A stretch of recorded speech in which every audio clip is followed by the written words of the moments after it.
Hey guys, back again with the Can We Talk Now series of talks of the Irish Canna Clinic.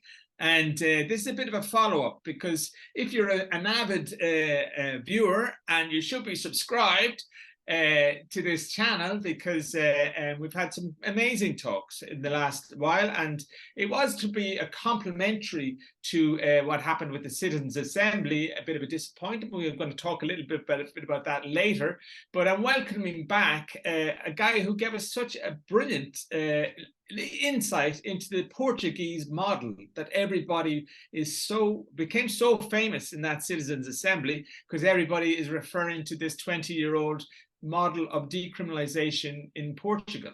So last time we spoke with Graham de Barra, we found out that he's been down there for years, and he's very au fait with everything around this famed model, and so that was an amazing insight. Since then, he's been off to New York, and that's what today's follow-up is about. So let's welcome back Graham de Barra. Graham, how you doing, Stephen? man? Yeah, good, not bad now. Still here in Portugal, where this week Lisbon airport was shut down due to some collaboration between Lisbon's police, or Lisbon's airport staff, and cocaine cartels. So it turns out, under decriminalization, international drug trafficking is at an all-time high. I spoke to two pretty high members of the kind of drug squad, PSP, they're known as out here, kind of just cultivating relationships. And yeah, they opened up. They said they're very busy at the moment, especially out in the islands, where these are the first port of entry into the European Union. Leaving that aside, gone to New York in the meantime, since we last spoke about 4 weeks ago, I think, exactly to the date, right? Yeah, I think so. So good timing. Hopefully and just to finish that, so you've spoken with the guy that appeared on the Citizens' Assembly. That it's like a police, but he's a Marine. He's responsible for Marine. You're thinking of Michael O'Sullivan from the Maritime Police. I've not actually had any encounters with the guy. I've written to him when I had the Cannabis drug exhibition 2 years ago now. So but I didn't get any response from that particular department. I did a little bit of engagement with the EMCDDA, who are right beside them.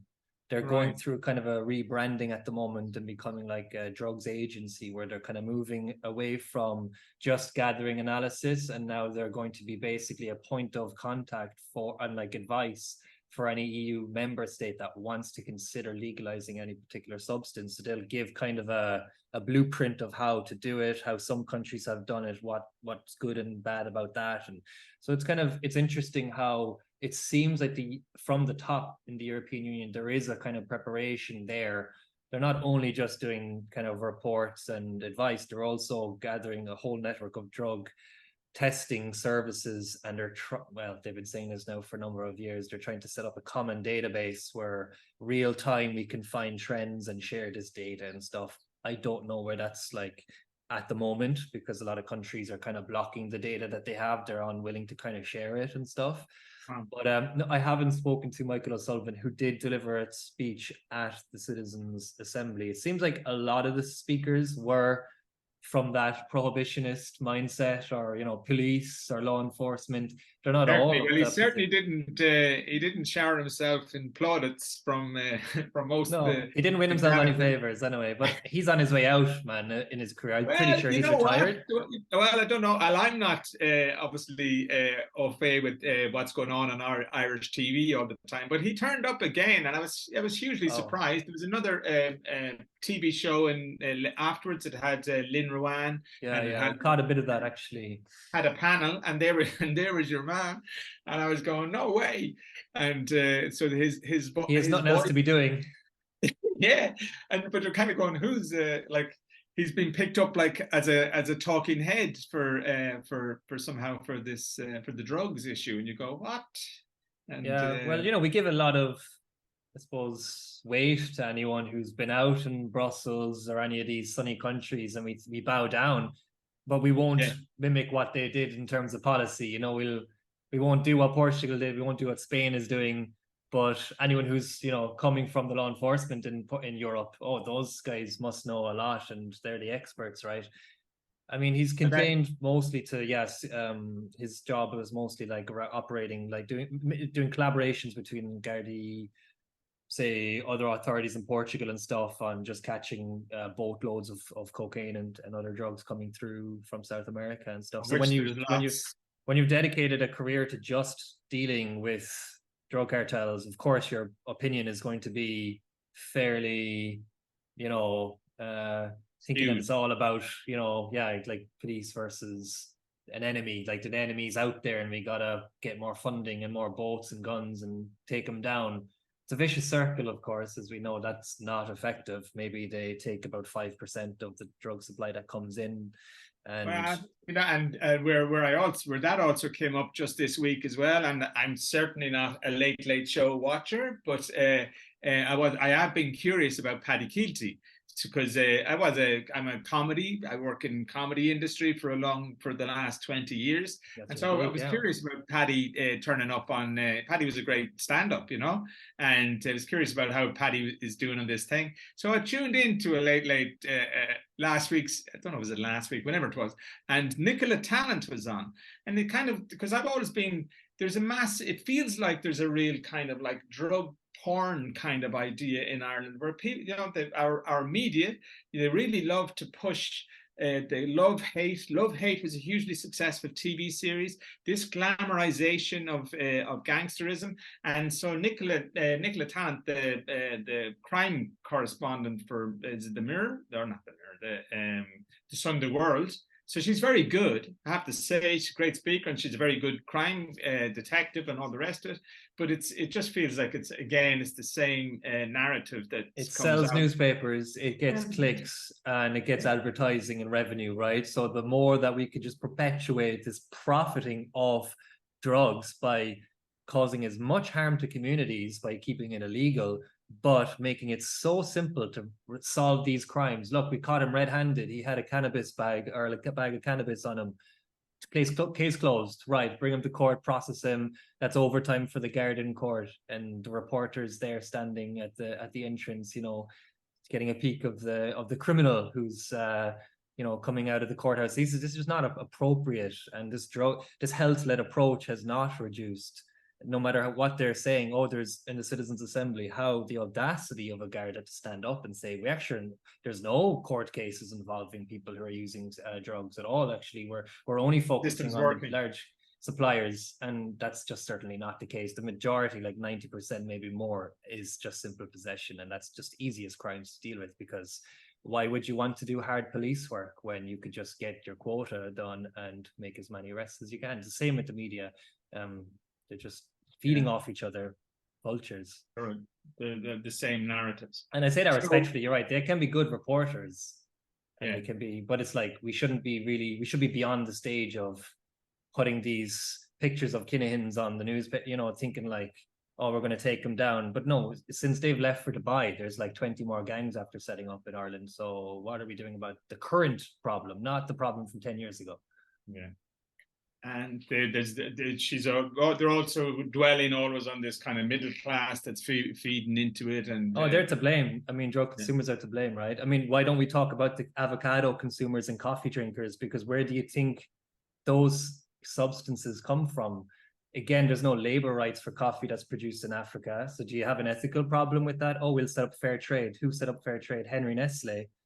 Okay, so globalization is the solution. Yeah, it's a product by Nestle to label their bags to show that it's a ethical product, when it's not. It just means that they came in, bought up all the farms and farmers, and they pay them off and get the majority supply of hazelnuts, Nutella, the majority of cacao, the majority of coffee, obviously. So when you have these water intensive crops in countries like Mexico and other Central American, South American countries, where like what's being discussed about the ethical security around water supply when villages are being displaced because the water is being propped into irrigation systems to grow avocados for California and the vegans in Ireland, but they're not thinking like, where's their food, the provenance, right? This is just as an ethical dilemma, our food supply as much as our drug supply. But middle class Ireland has no conscious,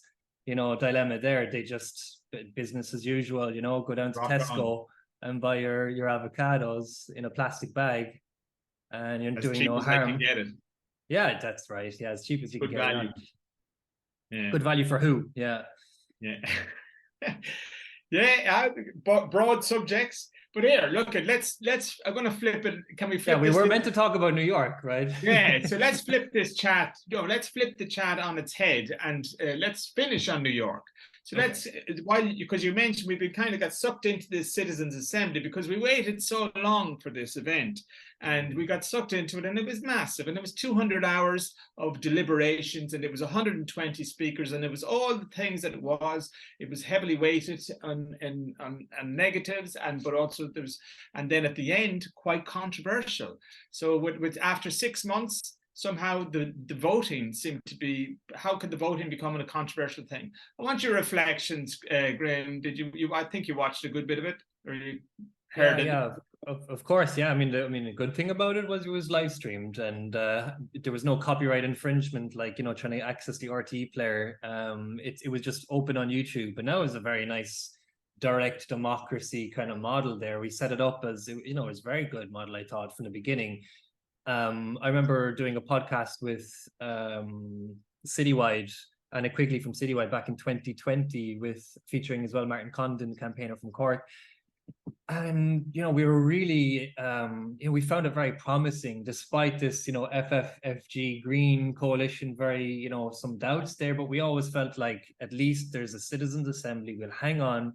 This is the issue, after all, that a lot of us believe when you sort out the drugs issue, a lot of other social issues will kind of fix themselves. That is to say, I mean, obviously criminal gangs being able to corrupt, societies and communities, and that kind of can have a benefit if we can regulate it safely, these substances. But we're really kind of promising. We stuck it out. Okay, when is it coming? It's being delayed, but again, it's coming. And finally they had the deliberations this year over the course of many months, like 6-7 months, and all live streamed. So it was very interesting to spend some weekends. I didn't tune in every weekend, but most weekends that I could afford to spend on the computer, on the screen. And it just ended up very kind of deflating for people, very exhausting. You've committed 4 years or three years now, going into its 4th year, about kind of defending this coalition, thinking, no, they're going to do something's going to calm down, the Greens are going to stick up for their voter base.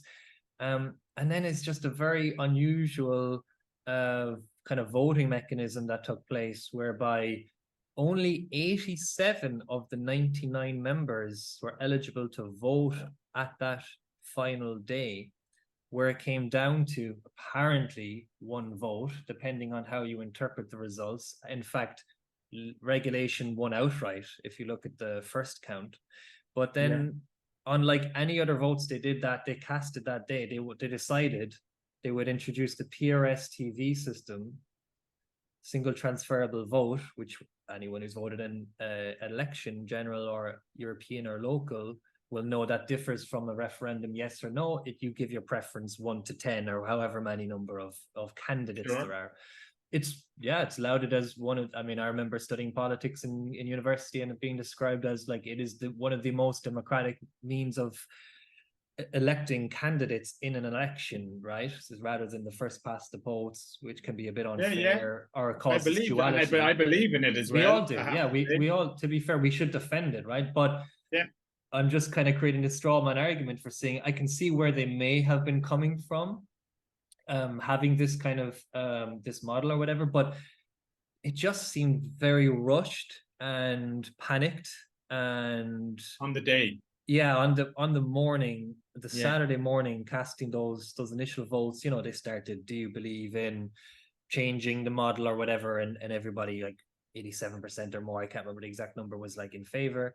And then people were very kind of confused. There was a lot of like rowdiness. They'd go to a break and the microphone would be left on. You'd hear like a lot of talking and a lot of showing hands. You know, you have this kind of very, very structured voting on being initiated on one side, and then a show of hands. Let's have a show of hands of that, a show of hands, and you're kind of going to get a feel of the room, and you're going, you know, have we not figured this? Yeah, you could say, oh, show of hands. Like you can frame it in a way like, oh, show of hands, and you could do it in a negative, and then but you aren't taking the show of hands of the other side, and then you might count to say, well, actually, there's been very few hands on both sides. Maybe the majority of people don't understand the format of what we're actually doing, and we haven't described fully, because there were a lot of young people there as well. Maybe they've never voted in an election, right? There was like there was one guy, he looked 12, you know. I'm probably there was an 18-year cutoff, right? It was a bit of a surprise because I was watching I watched all of it, and he kind of came in, that really young guy came in right at the end, and it's kind of going, wow.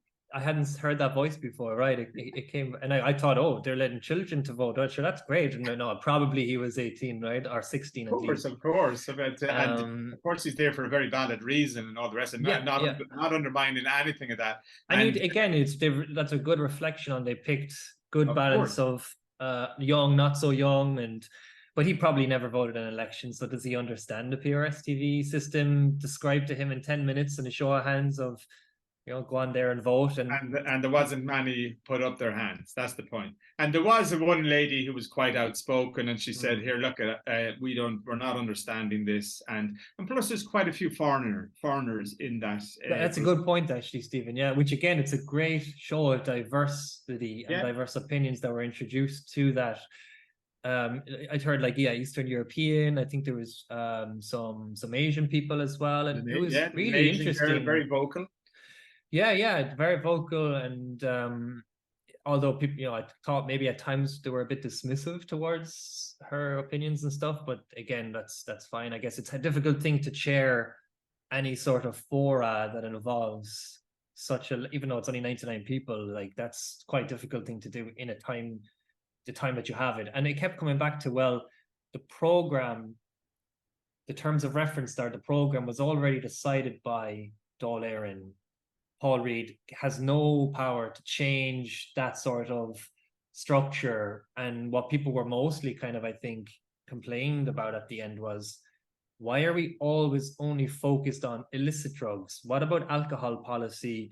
And why is it the harms of drugs rather than a balance between the benefits? Because there could be medical applications for psychedelics or cannabis and any other pharmaceutically regulated drugs. And I mean the committee just outright shut it down. I'm sorry, and to be fair, maybe it is outside of their hands. Like, that was already decided in terms of reference. I remember flagging the terms of reference when it came up as being uber conservative and limiting and restrictive.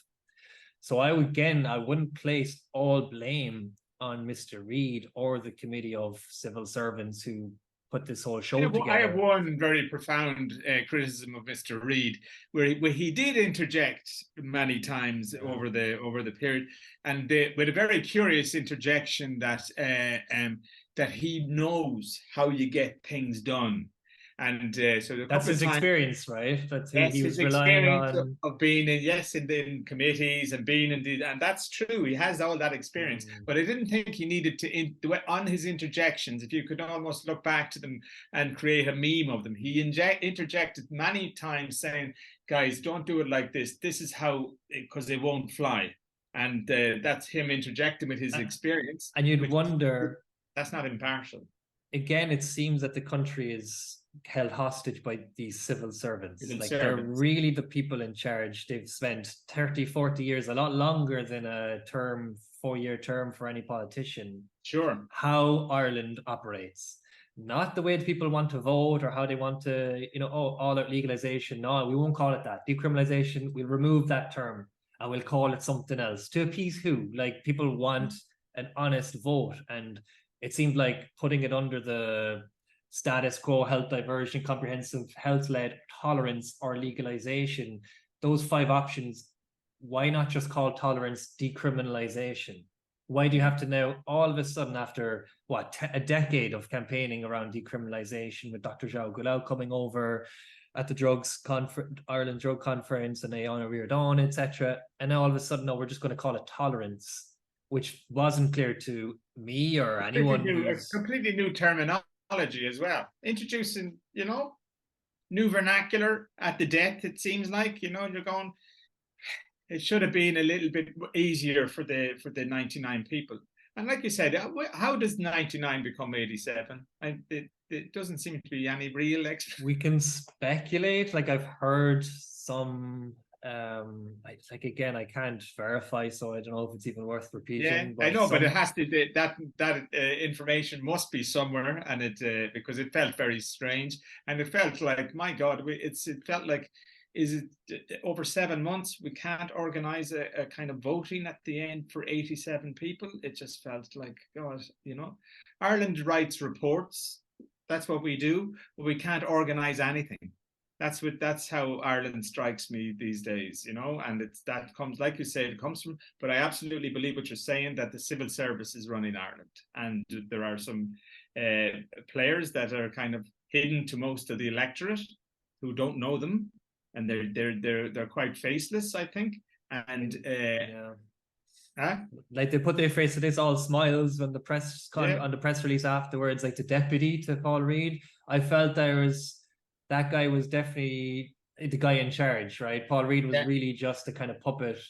And so again, I can't, a bit egotistical, you could say all this and that, like, we can criticize him as we do in Ireland, right? We can't let anybody have a shining moment, like, and he got it very well paid on, to do this very part-time job, but he left it for the civil service servants to really kind of propel it and to move it and to frame it and stuff. Yeah, you'd wonder, who are these unknown people? But again, maybe it's also the TDs who voted in the Dáil on the terms of reference. Like, where was the outspoken so-called tight-knit group that came out afterwards? I'm talking about Lynn Moran, Éanna Riordan, etc., that said, no, we need to regulate cannabis. Well, I'm talking to the Soc Dems at the moment, because I was interested why they weren't represented in that statement that came afterwards. And I just got an answer 10 minutes before this call. I don't mind reading it out.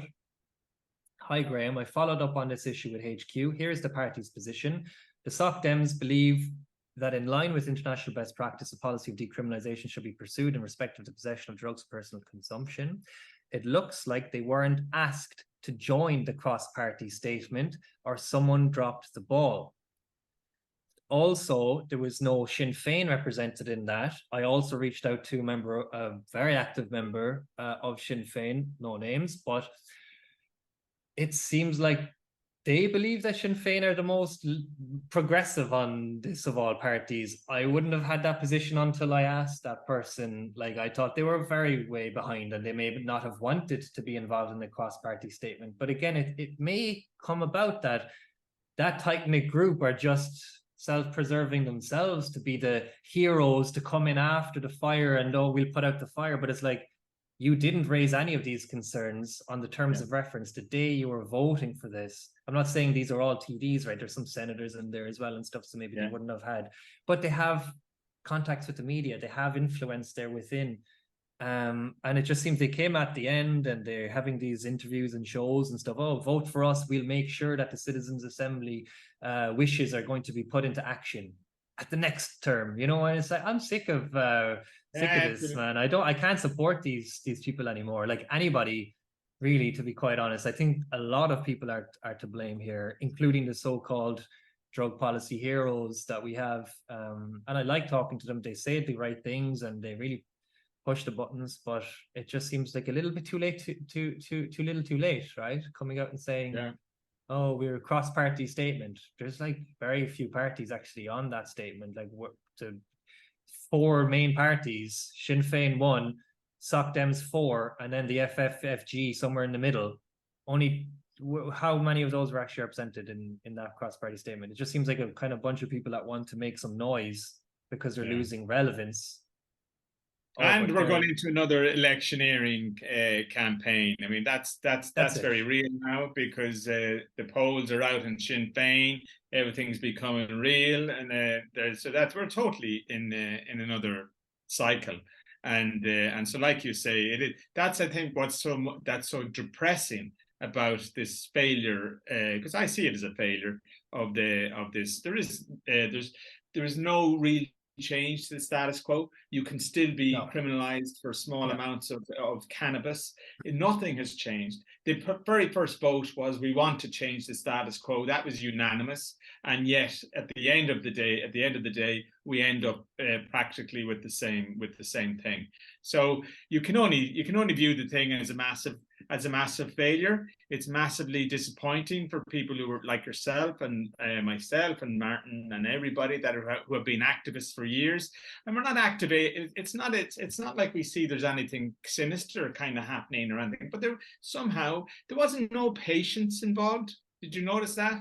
I mean, there's no. Oh yeah, no, absolutely. I mean, again, like any of these committees that I've been involved with for the current national drug strategy and being on the education social committee, trying to talk to this committee and say, well, guys, I think it's focusing on the harms. Maybe we should also talk about the benefits, because seeing as there are children who are being prescribed medical cannabis at this point, no, it was just shut down. The teachers union stood up, or whoever was president of teachers, whatever, and said, no, we can't be teaching kids about the benefits of drugs.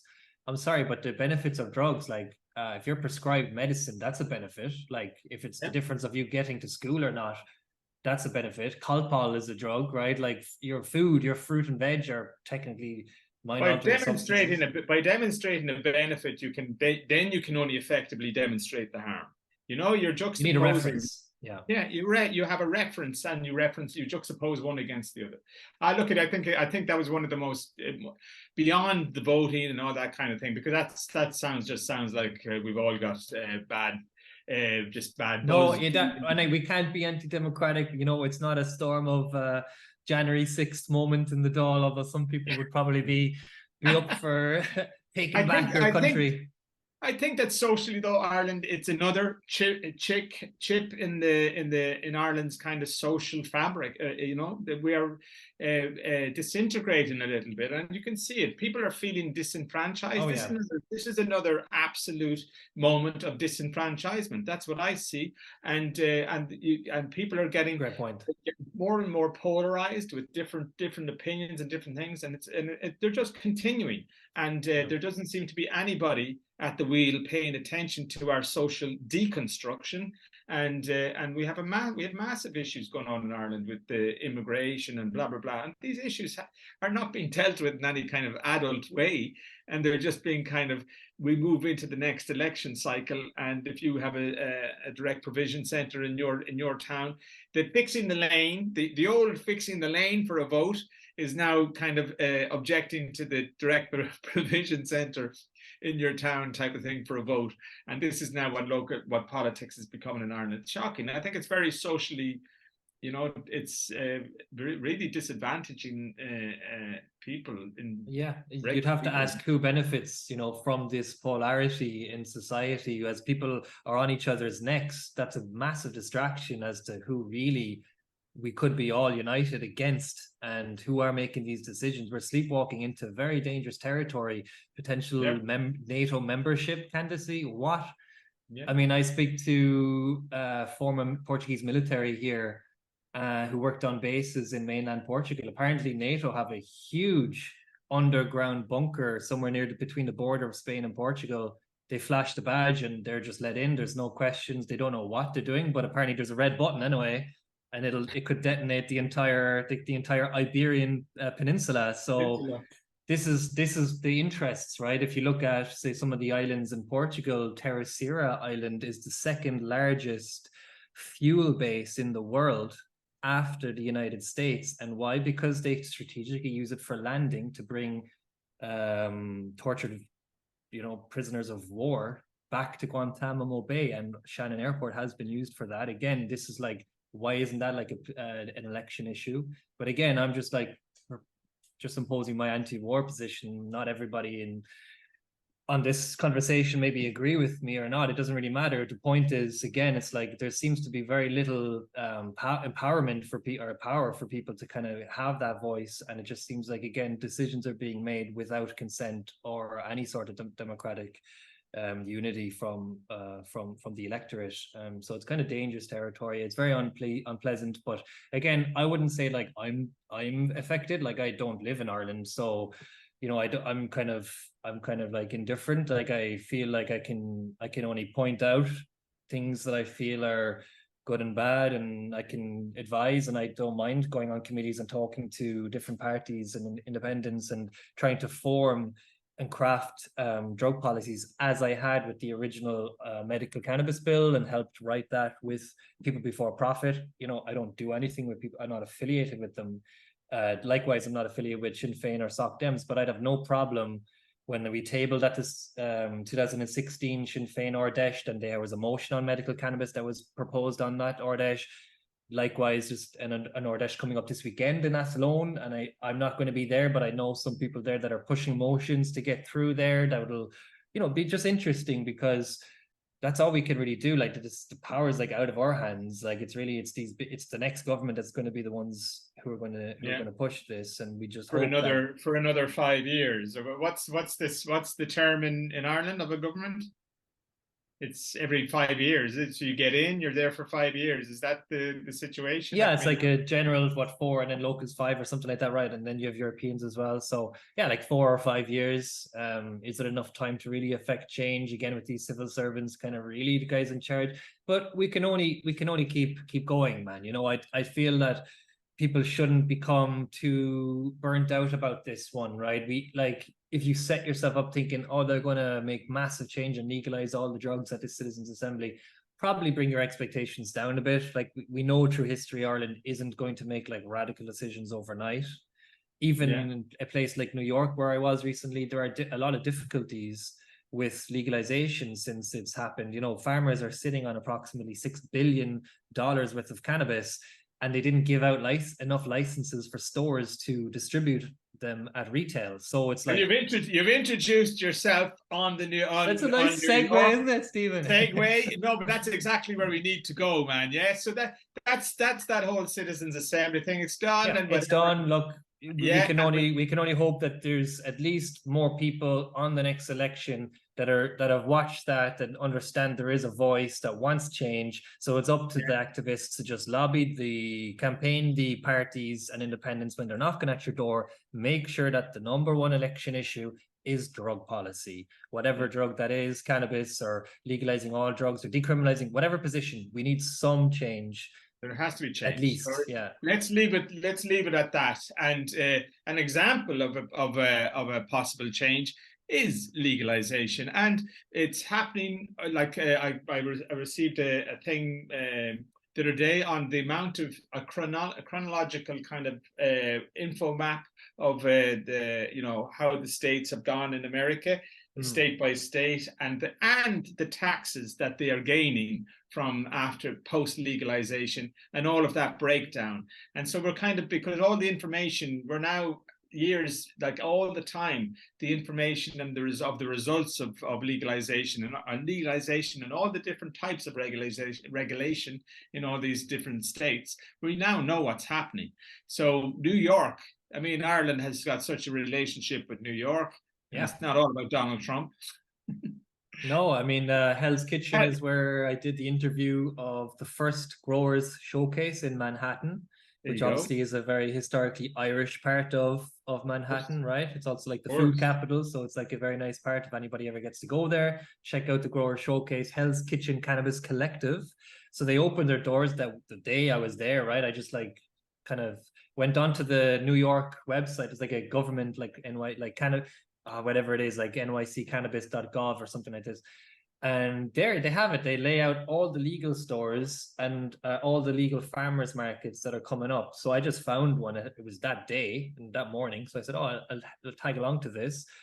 You're passing all these kind of gray area stores, like they're illegal stores, right? There's no incentive to shut them down. So because they didn't give enough licenses, unfortunately, you do have a lot of fraudulent, mislabeled products that are being pushed out by, I mean, it was very substandard. Like I was quite ill one morning due to just pain in my tooth. I'm kind of going to have a dental appointment tomorrow finally, but I had to get relief pain, and I went into the first store. It was right next to Central Station, Penn Station, And the guy did a switcheroo, you know, the bud in the jar looked pretty good. So I said, oh, just give me a gram of that. And some of the charas, right? They're calling it charas. It's like, it's not charas, right? It's just like they don't really have an understanding of traditional hash making. But I said it's something strong, give it to me.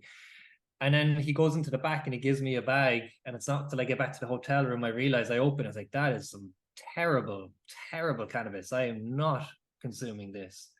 And I realized very quickly I was stung, obviously, and came to this grower showcase. And I was the interviews on my YouTube channel, Casted as Druggist, where the founder of that, Patrick, he described it. He said, like, look, it's so difficult for the legal stores now because they're so late to the game with the licensing that there's been 1,000 illegal stores to every one legal store or something like that ratio, right? So when they can undercut and they can make it cheaper, whether they're paying the tax, sales tax or not.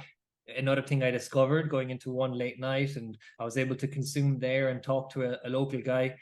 If you pay in cash, you know, you save on the tax because they're not writing it in. Right? So it's like, it's very, very iffy. And that's what gray areas. What legalization was meant to resolve.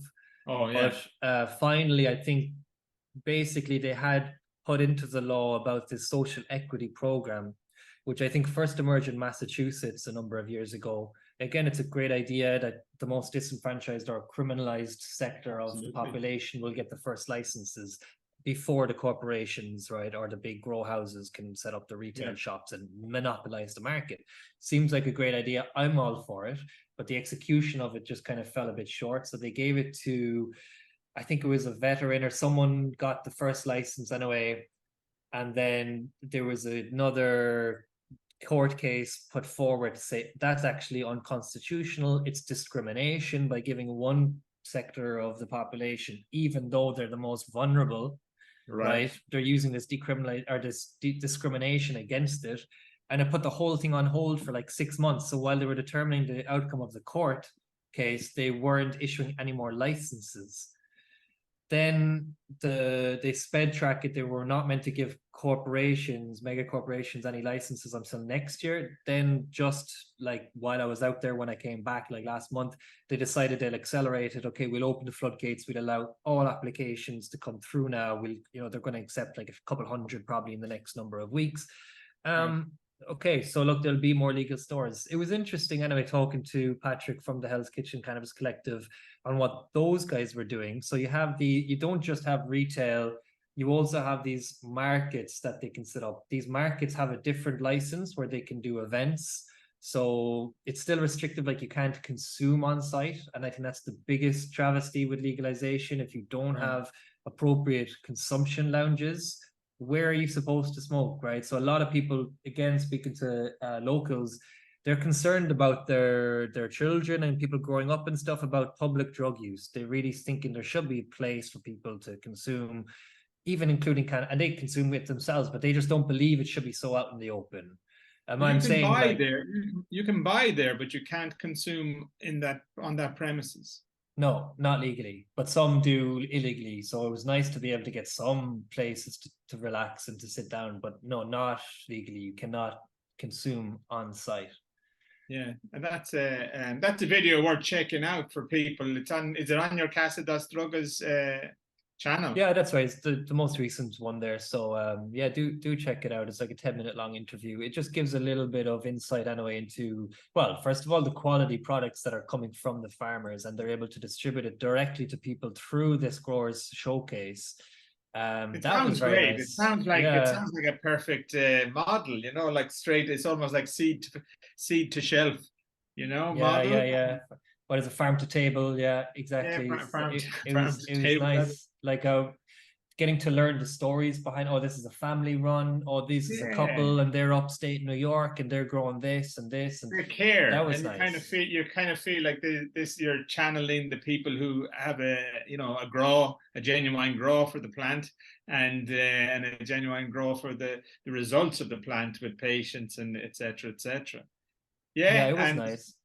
Yeah, but it's still a work in progress, you reckon? It seemed like most say experienced consumers were still getting their products from the the black market, Black market. legacy market, we call it, to be a little Legacy, bit more polite about it. Like, these are still legit growers, just that maybe it's just not equitable for them to come under a licensing when there's no stores willing to sell, or currently anyway, at least it will be resolved. So, you know, these are all just the kind of teething problems. I think these are to be expected. Again, your expectations are so high. If you think that 100% of legacy will turn legal in the space of a year, like, that's not going to happen. I think Canada is like 60%, and that's been like a good few years now, but that's still a good 60% that's, you know, taxed and legal, regulated, I mean, labeled. That's still bringing in the bucks to invest in health and to invest in education and housing. So I mean, there's still real revenues there, that even within that 60%, the other 40% still going to your gangland or your legacy. Yeah, not all gangs, but there's certainly a big proportion will be, right? Like, New York always had that history, like bootlegging of alcohol. Like, we only know that too well.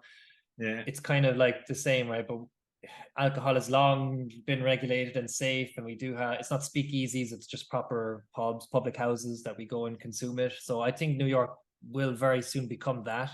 Very delightful city to be in. Like, I've been there a good few times, and this is by far the most enjoyable. Like, people were on you kind of had two lanes of pedestrians, right? The people who are rushing around like there always is, and then just the people who are definitely, you know, under the influence, having a really good time and just much more engaging, much more chilled out. And that sits very well in a city like New York. As a tourist, it was very pleasant. But that said, a lot of public drug use. It's quite sad as well, just seeing just a lot of homeless population that's there at the moment and stuff that hasn't been resolved. So this is a countrywide, I think, in the States. You know, there is some shocking images out there of problems across the state, and mostly mental health, I think. Yeah, you know, and the opioid crisis. Fentanyl, yeah, that's serious, you know, and shocking. Yeah. So were they curious about your Portugal adventure in New York?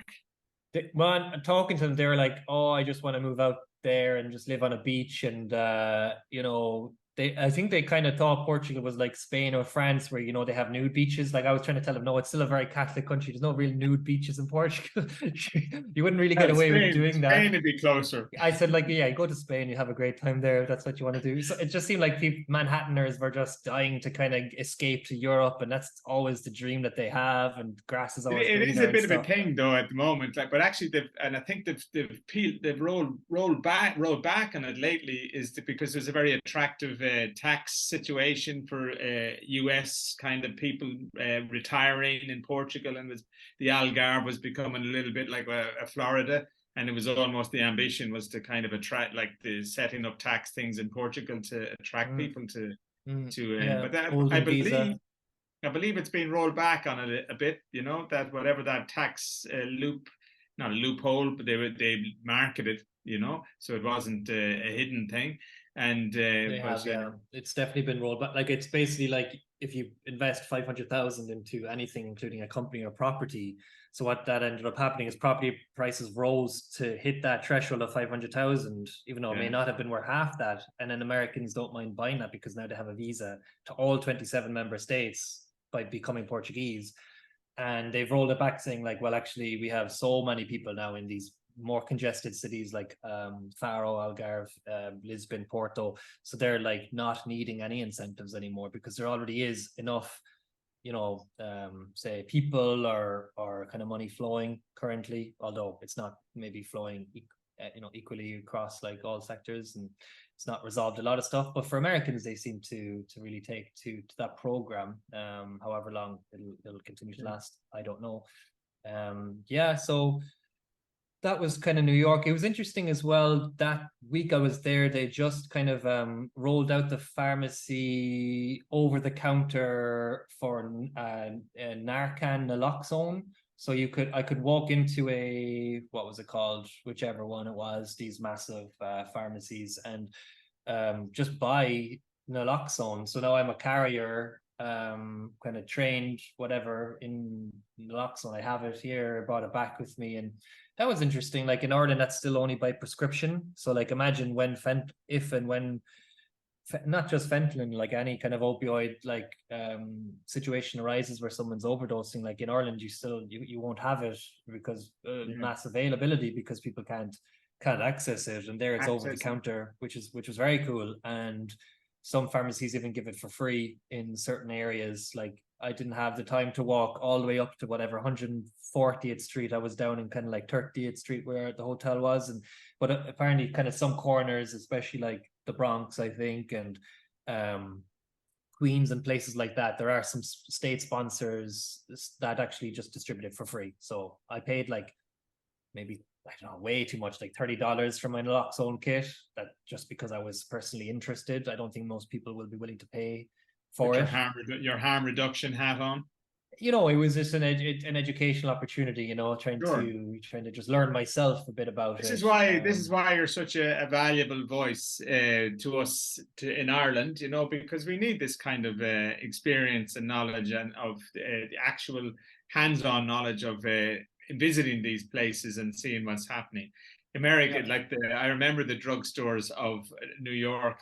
It's you kind of really see the commercialization of drugs, of and the whole world of healthcare being so commercialized, and it's a real lesson to see that so stark, and kind of go, we've got to calm down a lot of things, and there's still lots of holistic roads in so many areas. It's all about balancing, right? Like you don't want to, you know, only strictly go down the medicalization route for any of these issues, right? It could be a good start because pharmacies do tend to have huge resources to roll out something like naloxone, but I think now they're trying to have this peer-to-peer naloxone program in Ireland where it's like peers educating other peers. So that could be a person who uses opiates is going to be consuming with other people who use opiates, and before you know it, they're sharing information and how to access this potential cure in case, you know, their friend is overdoses in front of them. Well, guess what? They're going to be carrying it now.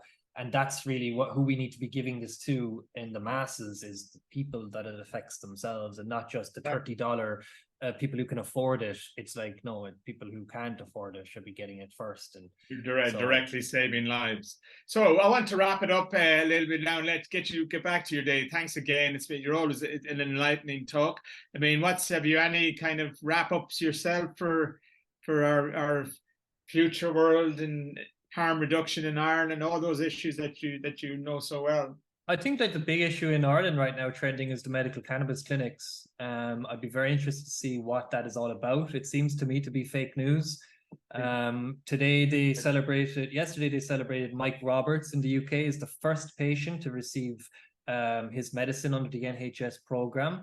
But in Ireland, we have several dozen patients already getting funded under a public program. So why is it now that we're opting to go for a private model where these UK clinics will use their specialists, but you have to pay £200 initial consultation plus prescription and repeated prescriptions? So in total, annual average costs to get a medical cannabis prescription in the UK is like £500.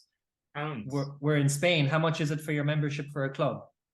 And €20 a year. A year. Yeah. But and I was on the call. There was last week was Cannabis Awareness Week in the UK, and they had quite a big webinar. I was on it, organized by I think Drug Policy and Volta Facci, or I forget who the organizers are, but anyway, it's always a pretty interesting webinar. So nobody really happy there at the same time, even though they have because of the costs generally for patients is really the number one complaint, it seems, and not just the cost of the actual product, the cost of the consultations, like you say, that has to happen for you to get the prescriptions, and so. We haven't really figured it out locally either. I don't know anything about it. This system where people complain about €50 for their GP visit, but they're not batting an eyelid about paying £500 for a private consultant in the UK. That's madness to me. It's totally contradicting. Like, we should have GP access, and that's really what we should be pushing for. I saw a good letter that was shared by some people in Ireland about kind of demanding a campaign now around GPs to be able to prescribe this, because they're the first point of contact, really. How often do you get to see a consultant in your entire life?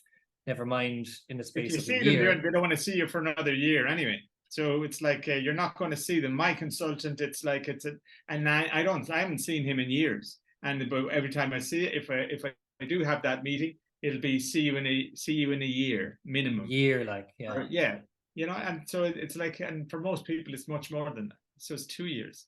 It's, you know, the Irish health system is still in such a mess, and that's why we're here. I'm in Spain.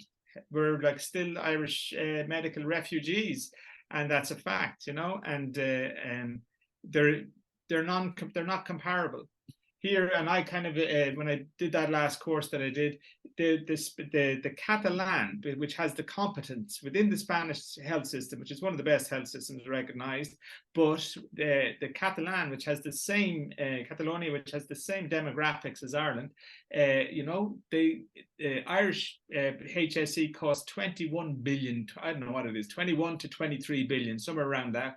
The amazing cat salute that everybody can avail of in Barcelona is it costs, I think it comes in at under 10 billion. So it's like it's half the price. Wow. They're totally digitized. Population, similar. Yeah, same population, and totally digitized system. It's like every pharmacy in the city. It's like everything is connected. It's very affordable, the medicines as well. Yeah. Yes. Well, I'll be coming out to visit you in March 2024. There you go. Please, well, that's Spanish. That's Spanish, man. We're all going to be fired up for that. Yeah, it'll be my second time coming out for it now. I went out in 2017, had a great time. There was a very, very interesting Irish documentarian at the time who was doing some work with the Stores and Bickle volcano. So there was like a documentary screening at that time. So that's why I was there, and just networking and stuff with the Canna Fundación, which Help No Harm then became a member of. So there you go. We were able to get our cannabis tested and our, you know, anything tested out through their lab in Valencia University, I believe. So that was kind of a cool thing that came out of 2017 when I went out there. So yeah, there's some things I'm working on at the moment that I hope to announce by March 2024, kind of around the whole cannabinoid testing, as that's some area that I feel needs to just heighten a bit of awareness around, and some resourcing, because we had this report from the Forensics Ireland about 50% of jellies sold, this is black market obviously, sold as cannabis contained no cannabis, but in fact you know, substances like PCP and stuff. So I just feel that legacy and legal market requires some more independent laboratories, and these should be standardized and calibrated across different labs, and it should be very available and accessible and free, really. I think it's massive, man. I think and that's where stuff has to go. That's the direction. And so I hope you're a leader in that area, and I hope you continue to work hard on it. We'll leave it there. Graham, thanks a lot for giving me your time again today. Lots of time over two interviews. And so look, we look forward to welcoming you to Barcelona when you make your way out.